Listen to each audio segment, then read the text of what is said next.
Colin, the notion of self, is that a legitimate idea that we can hang on to? I think the self is something real. What I would say is the self has got to be grounded in the brain. Its unity at a time and over time must be a function of what's in the brain. We don't know how that works, but it must be so. And our imaginative adventures with the concept reflect our ignorance about what the self actually is and what constitutes it in the brain. So we run away with the idea and we think all sorts of things are really possible, which if we knew the truth about the self, we wouldn't think were possible. But our grasp on the concept of the self is very limited because we experience it from our first-person point of view, and we say I, but we don't really know what that thing is at all, except as the bearer of these mental states. So the self is then the sum total of or an integration of all my conscious states in some way? Well, that's a Humean view, and it's, again, a very natural view to take. Instead of thinking of the self as the substance or the entity which has these conscious states, but separate from them, it's constituted by the conscious states. And because of those relations, we say there's a self existing over time.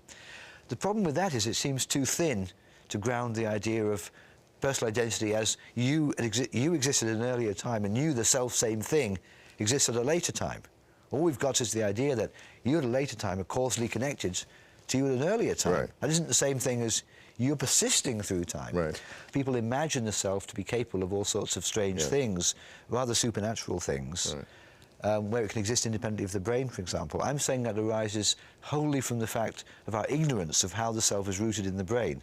But the issue is extremely difficult because we don't have any clear conception of what this thing is. We have a very thin conception. It's just the idea of I.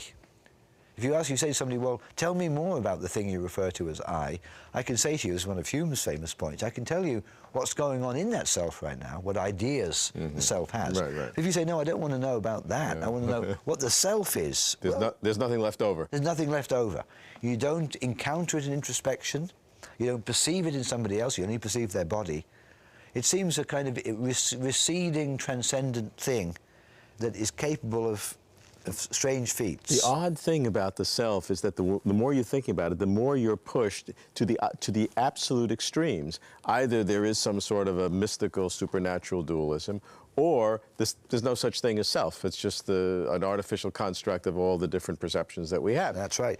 You seem to be driven toward the supernaturalist irreducibility view to avoid the eliminativist view, where there isn't any such thing as the self. It says... But I can subscribe to that too. You can oscillate from one to the other. They can't both be true, of course. They can't be both true. You can go from But I'm more comfortable at one extreme or the other than any place in between. That's the odd thing. That is the odd thing. And I'm trying to give an account of that unsatisfactory intellectual predicament by saying, well, the reason you feel that you have to occupy the role of the irreducible ego, the transcendent thing that can survive death. Or eliminating it altogether. Or eliminating it altogether, is because you just don't know what it is. Yes. So I think in the case of the self, even more than consciousness, our imagination is something which is liberated in a bad sense by our ignorance.